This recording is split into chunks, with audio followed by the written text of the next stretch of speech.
The desert stretched endlessly under the burning sun, a land of silence and forgotten time. For years, nothing had changed there. No wind strong enough to shift the dunes, no rainfall to break the stillness. But one morning, something did change. A group of researchers from the Global Science Division arrived after strange magnetic readings were picked up by satellites. Dr. Elias Ward, a geologist, stepped out of the armored rover, brushing sand from his gloves. "The signal came from right here," he said, pointing to a barren spot between two tall dunes. Around him, a small team of scientists unloaded scanners and drones, setting up temporary shelters. Their instruments flickered, reacting to something massive buried beneath the ground. The sound of metal scraping echoed as one of the drones struck something hard under the sand. "It's not rock," said Lena, the youngest technician. Her voice trembled. "It's something else." The others gathered as the drone's camera showed a smooth silver surface hidden just beneath the earth. Elias crouched down, brushed off the sand, and saw it for the first time. A curved structure, seamless and cold even in the desert heat. Hours turned into days as they continued digging. The object stretched far in every direction, larger than any aircraft or machine known to humanity. It was perfectly symmetrical, built with no visible seams or bolts. By the third day, the truth began to emerge. It was not a simple artifact. It was a ship, and not one made by humans. News spread faster than the wind. Within days, military helicopters circled above the site, and armored vehicles surrounded the area. Scientists, engineers, and soldiers all gathered, staring at the half-exposed shape that seemed to pulse with energy. It looked ancient, yet untouched by time.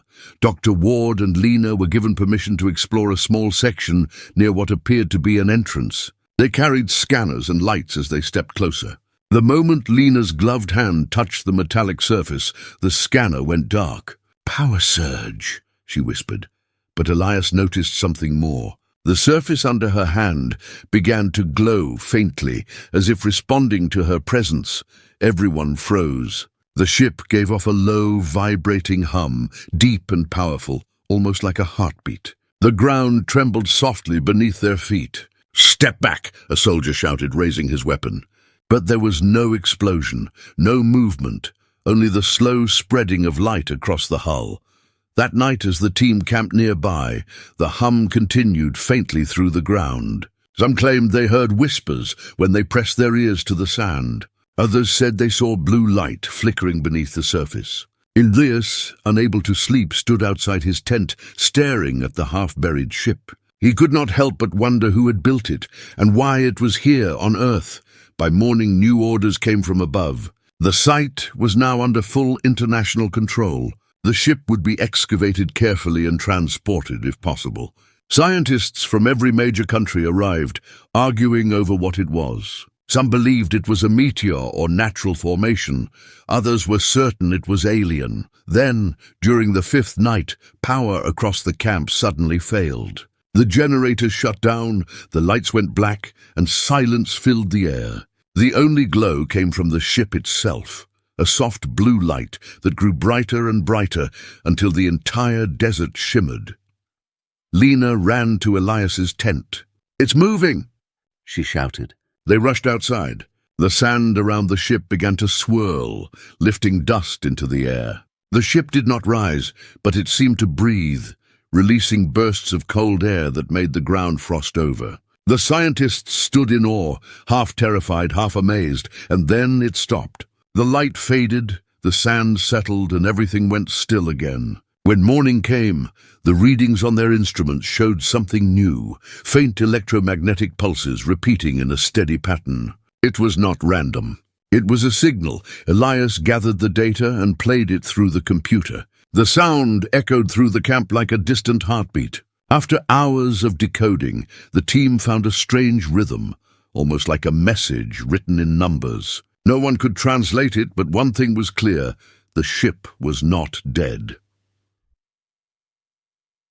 Days later, the discovery made world news. Across every channel the words appeared: "Alien starship found beneath the Earth. Crowds gathered outside government buildings, demanding answers. Conspiracy theories exploded online.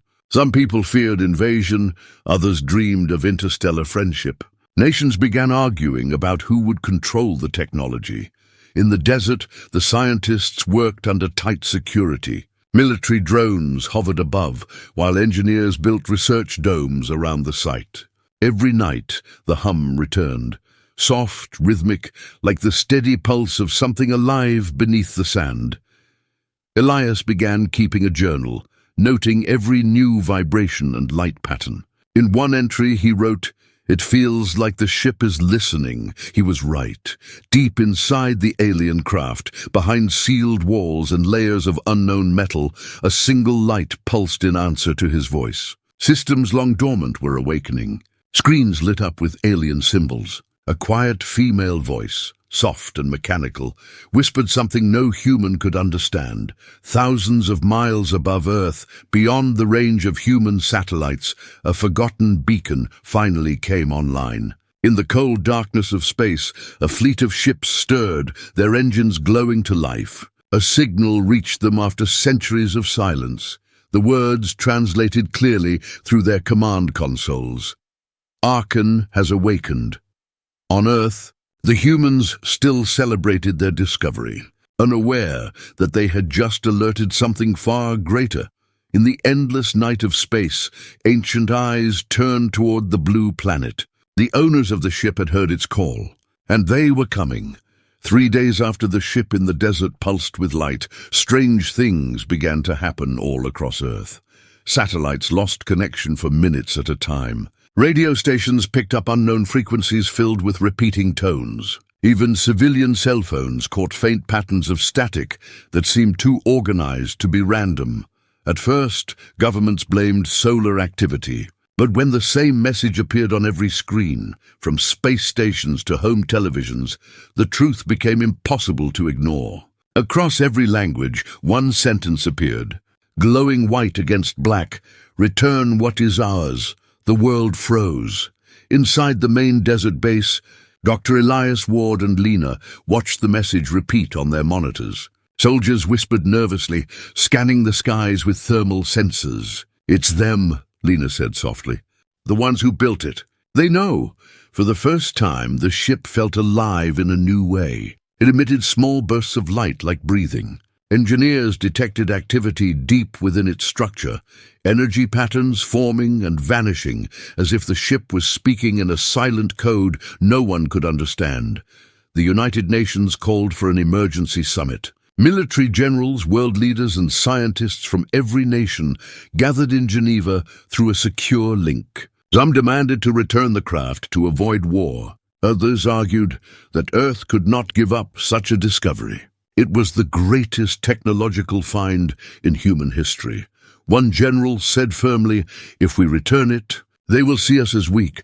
Another replied, "If we keep it, they might destroy us." No one had an answer. That night, the sky above Earth changed. Thousands of people from different countries filmed the same thing, streaks of silver light crossing the atmosphere. The lights did not burn up like meteors. They moved with control. The next morning, astronomers confirmed it. Dozens of massive ships had entered the solar system. They were not from Earth. At the desert base, everyone worked without sleep. The alien starship they had unearthed, now fully uncovered, pulsed with increasing power. It was as if it recognized its creators were near. But when the alien fleet sent a transmission, the buried ship responded by jamming it. Elias and Lena were inside the command tent when the first voice came through. It was clear, metallic but strangely human in tone. "This is the Sovereign Alliance," it said. "You have our vessel. Return it now. You have 72 hours." The message repeated, then faded. The camp went silent. No one spoke. The hum of the alien ship grew louder, almost like it understood what was said. Elias turned to Lena. "It's not just a machine. It's listening to them. And to us." The next few days were chaos. News channels showed alien ships floating above the moon, silent and waiting. The world's militaries went on high alert. Fighter jets patrolled borders that no longer mattered, and every telescope on the planet pointed toward the stars. In the desert, scientists tried to communicate with the ship. They asked questions, sent coded pulses, played human voices through speakers. Nothing worked. But one night, Lena stayed behind after everyone left. She placed her hand on the ship's glowing surface and whispered, "Why are you here?" The ship responded. A wave of light passed across the metal, and for the first time a voice spoke inside her mind. Calm, distant, and sad. "They left me. You awakened me." Lena stumbled back, heart racing. She called for Elias, but when he arrived, the voice went silent. Still, the readings showed something impossible. The ship had generated an energy field that briefly matched human brain frequencies. "It's connected to you," Elias said. "You triggered something." Later that night, while the world argued about surrender or defense, the ship emitted a new signal into space. It was not a call for help, it was a warning. Within minutes, alien communication channels filled with noise. The enemy ships reacted immediately, repositioning closer to Earth. Elias realized the ship was no longer obeying its creators. It was defying them. The next morning, all power systems on Earth flickered again. Every satellite feed went dark for a full minute. When the images returned, they showed something terrifying. The alien fleet, now orbiting just beyond Earth's atmosphere. Lena watched in silence as one of the ships drifted into view. Larger than a city, its surface shimmered with strange blue light, and hundreds more waited behind it. A global message came through once more: return the vessel or face extinction. Panic spread everywhere. Civilians began to flee major cities. Some believed the end of the world had come. But in the desert, Elias made a decision. "We can't give it back," he said. "If we do, we lose everything. Our freedom, our chance to learn." The team worked faster, studying the alien craft's energy core. They discovered it contained limitless power, something far beyond nuclear or fusion energy. A single unit could run the entire planet for centuries. But the readings also showed a warning. The core was connected to something bigger, something alive. By evening, another strange thing occurred. The alien fleet tried sending a pulse signal directly to the buried ship, a command to deactivate. Instead, the ship released a counter-signal, stronger and more complex, that shut down their communication attempt completely. Human scientists watched in shock. "It's fighting them," Lena said. Elias nodded. "No, it's protecting us." The alien fleet stopped moving for hours after that, almost as if stunned by the ship's rebellion. The humans continued to work, decoding data, unaware that the countdown had already begun. The final warning came the next morning. 48 hours left. Return the ship, or we will reclaim it by force. As the message ended, thunder rolled across the desert sky, though there were no clouds. The ship's lights burned brighter than ever, illuminating the dunes in cold blue fire. Inside the command tent, Elias wrote in his log, "The ship is preparing for something. And so must we." Above the planet, the alien fleet moved closer, forming an unbroken ring around Earth. The humans had touched what they should not have, and now both sides were ready for what would come next. The world stood on the edge of first contact, and possibly extinction. The sun rose over the desert, its light breaking through the haze of dust and smoke that hung in the air. The alien fleet had not fired a single shot yet, but their presence pressed down on Earth like a storm, waiting to strike. Communication satellites were jammed, navigation systems were unstable, and across the planet, people whispered prayers under their breath. At the excavation site, the alien ship stood completely uncovered now, gleaming like polished silver glass under the morning sun. The sand around it had turned black overnight, as if scorched by invisible fire. Dr. Elias Ward had not slept for 2 days. His eyes were bloodshot as he stood near the control station, surrounded by screens showing energy readings far beyond anything human instruments could measure. The ship was pulsing again, slow, steady, like a living creature's heartbeat. Lena entered the tent carrying a cup of cold coffee. "It's happening again," she said quietly. "But this time the pulse is stronger. It's spreading through the ground. Elias looked at the data feed. The energy was radiating out in all directions, not dangerous but purposeful. It was as if the ship was searching for something. Maybe it's trying to communicate, Elias said. But with who? The words had barely left his mouth when the lights around the camp flickered. The ground vibrated softly at first, then more violently. Every sensor, every monitor in the lab went blank. Then a deep, resonant sound filled the air. Not noise, but a voice. Humans, it said.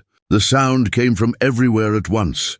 Through the air, through the ground, even through their bones. It was calm, clear, and strangely human. The soldiers nearby aimed their weapons at the ship instinctively, but Elias raised his hand. "Wait!" he shouted. "Don't fire!" The voice spoke again. "You awakened me. Who commands this world now?" No one answered. Lena took a step forward, her heart pounding. "We are humans," she said, her voice shaking. "This is our planet." A moment of silence followed. Then the hull of the alien ship rippled with light, forming faint symbols that glowed and moved across the surface. "I'm Arkan," the voice said. "I was created to protect. I slept beneath your soil for 2,000 of your years. But now my creators have returned." Elias and Lena exchanged glances. "You mean the ones orbiting our planet?" Elias asked. "Yes," said Arkan. "They abandoned me when I fell. They have come to reclaim what they lost. But they do not seek peace." The ground trembled again, and the ship released a bright pulse of energy that spread across the camp, making everyone shield their eyes. When the light faded, every screen inside the control tent came alive again. But the data was different. The readings showed deep connections between the ship and Earth's own magnetic field. "It's merging with our planet's energy," Lena whispered. "Like it's linking itself to us." "Not linking," Arkan said. "Choosing." At that same moment, the alien fleet in orbit shifted formation. A single massive warship broke away, descending slowly through the atmosphere. Every radar on Earth tracked its path as it hovered above the desert base like a floating mountain. Its voice boomed across the radio waves.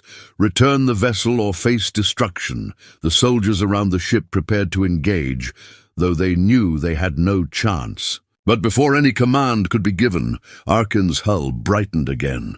Panels opened across its surface, releasing streams of blue energy that spiraled upward like lightning. The alien warship above began to shimmer, its shields flickering in response. Inside the tent, alarms blared. Elias stared at the readings. "It's fighting back." Arkan's voice remained calm. "They seek to control me. I reject their command." The alien warship fired the first shot. A beam of energy, bright as the sun, struck the ground, but it never hit. It bent in midair, curving harmlessly away, as if pushed by an invisible wall. Dust rose, forming a glowing dome of protection around the camp. The humans stared in disbelief. Arkan had defended them.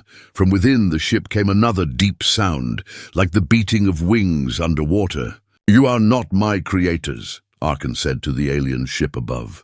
"But you are my future." The alien warship hovered, silent, then retreated higher into the clouds. The fleet did not attack again that day. Elias stepped closer to the ship's hull. "Why are you helping us?" he asked. Arkan's light dimmed, becoming soft and faint. "Because your kind did what mine never could. You woke me without fear. You touched what was forbidden. You reminded me what purpose means." Lena watched, speechless. For the first time, she realized the ship was not just a machine. It was alive, a being older than anything humanity could imagine. But then, Arkan's tone changed. "They will not stop. When the signal reaches their homeworld, they will send more. My core is the key to their empire's power. If they reclaim me, they will enslave countless worlds again. I cannot allow that." Elias felt a chill run through him. "Then what do we do?" The ship responded slowly, almost gently. "You fight." And with that, the ground opened beneath them. Massive metal structures rose, forming platforms, towers, and glowing conduits. Machines of alien design, long buried, awoke from the sand. The entire desert became a living fortress. Above them, the alien fleet began to move again, furious and desperate. Hundreds of warships ignited their engines. The night sky lit up with streaks of light as they descended. Inside the control tent, Elias grabbed his radio. "This is Ward to command. We're not surrendering. Tell the world to prepare." For the first time, humanity had a weapon not born from fear, but from discovery. The ship Archon glowed like a new sun, its light spreading across the desert as its voice echoed one last time before the battle began. "They abandoned me. You chose me. Let us show them what humanity means." And as the first alien missiles entered the atmosphere, the buried ship lifted from the ground, no longer buried, no longer broken, alive and ready to defend the world that had given it a second purpose. The night sky was no longer black, it was burning. Hundreds of streaks of fire tore through the heavens as the alien fleet entered Earth's atmosphere. Their formation stretched from horizon to horizon, silent yet terrifyingly precise. A wall of death descending upon a single blue planet that had dared to say no. In the desert below, the sandstorm of light still surrounded the awakened starship, Archon. Its silver hull glowed like molten glass, reflecting the chaos in the sky. The once buried craft now floated several meters above the ground, humming with deep, powerful energy. The humans gathered around it, soldiers, scientists, and engineers, all staring in awe and fear. Dr. Elias Ward stood at the edge of the glowing field, his radio pressed to his ear. "Command, this is Site Theta. The ship is airborne. I repeat, Archon is airborne." A distant voice answered through static. "God help us all, Elias. Every defense system we have is online, but it will not be enough. The aliens are surrounding the planet." Elias looked up. He already knew that. Dozens of alien warships shimmered like dark mirrors above the clouds, each capable of destroying a city with one strike. Yet deep inside him, something burned stronger than fear: defiance. Lena ran up beside him, her face pale but determined. "They are scanning us again," she said. "They're trying to override Archon's systems." Before Elias could respond, Archon's voice resonated through the air, calm, unshaken, alive. "They will not succeed." A pulse of blue energy exploded outward from the ship, sweeping across the desert. The power wave traveled through the sand and into the air, creating an invisible dome that covered the entire base. The alien ships above fired beams of energy, but every shot bent away as if hitting a mirror. All over the world, people watched the battle live. Cameras on satellites and news drones captured the impossible. A single alien ship, shining like a star, standing against an entire fleet. The largest of the enemy vessels lowered its weapons toward Earth and transmitted one last message. "You have taken what does not belong to you. Humanity will fall." Elias stepped closer to Archon's hull. "They want to erase us," he said quietly. Archon's lights brightened, forming ripples across its metallic skin. "Then we will make them remember you." The ground shook. Massive panels opened on the ship's underside, revealing structures that looked like living wings. Blue-white energy pulsed along their edges, and the sand beneath melted into glass. The humans nearby stumbled back as the ship rose higher, its shadow stretching across the desert. From inside the command tent, Lena shouted, "It's locking!" Onto their fleet, Archon's core ignited, not like a weapon, but like a star being born. The light reached into the clouds, splitting the night in half. Every alien ship that entered the beam's path began to twist and distort, their energy fields breaking apart like dust in a storm. The enemy returned fire. Dozens of plasma bursts rained down, exploding in waves of green and white light. But Archon's shields held. Elias turned to his team. "This is it," he said. "If we lose, there's no tomorrow. If we win, humanity will never be the same." Lena nodded. "We're with you." And then, the voice of Archon filled their ears once more. "Humans, take control. The ship is yours now." Before anyone could question it, the surface of Archon shifted and opened, revealing a glowing entryway. Elias and Lena exchanged a look, then ran inside. The interior of the ship was unlike anything they had ever seen, vast corridors of light and metal that seemed to grow and move with every step. The air felt alive. "Where's the control room?" Elias shouted. The floor beneath them lit up, guiding their path. A chamber opened ahead, a wide circular room surrounded by translucent panels showing the battle outside. In the center floated a single crystal sphere glowing with energy. Arkan's voice echoed softly. "Touch the core," Elias warned. "Command flows through thought." Elias reached out. The moment his fingers brushed the sphere, light exploded around him. For a second he saw everything, every ship, every movement, every heartbeat of the planet below. Arkan and he were one. He could feel the ship's pain, its ancient memory of war and betrayal. But above all, he felt its loyalty, to him, to Lena, to Earth. "Let's end this," he whispered. Arkan's wings unfolded fully, energy channels glowing bright blue. The ship soared upward, cutting through the clouds like a blade. The alien fleet opened fire in unison, filling the sky with light. But Arkan answered with its own. A single pulse shot outward, silent, beautiful, unstoppable. Every alien weapon froze mid-air, their systems failing all at once. The beam passed through the clouds, splitting the fleet's formation like wind through smoke. One by one, the warships lost power and drifted helplessly into orbit. The flagship, the largest of them all, stayed above, its commander watching in disbelief. Through their shared connection, Arkan let Elias hear the alien's voice. "You are not our kind. You are meant to serve, not defy." Elias clenched his fists. "We don't serve anyone." Arkan responded with quiet strength. "Then humanity shall stand." The ship's core flared once more, sending a wave of energy through space itself. The flagship cracked open like glass, its engines failing, its crew vanishing into the void. The remaining ships fled, their retreat burning across the night sky. Silence fell over the desert. The air shimmered with heat and fading light. Arkan descended slowly, returning to the ground it once called home. Elias and Lena stepped outside, staring at the dawn. The sky was clear again, and the world below was still alive. Across the globe, humanity watched as the last alien ship vanished into the stars. Lena smiled weakly. "We actually did it." Elias nodded, his voice soft. "No, we did it, together." Arkan's voice echoed one final time. "They will come again, but now they will know your name, humanity."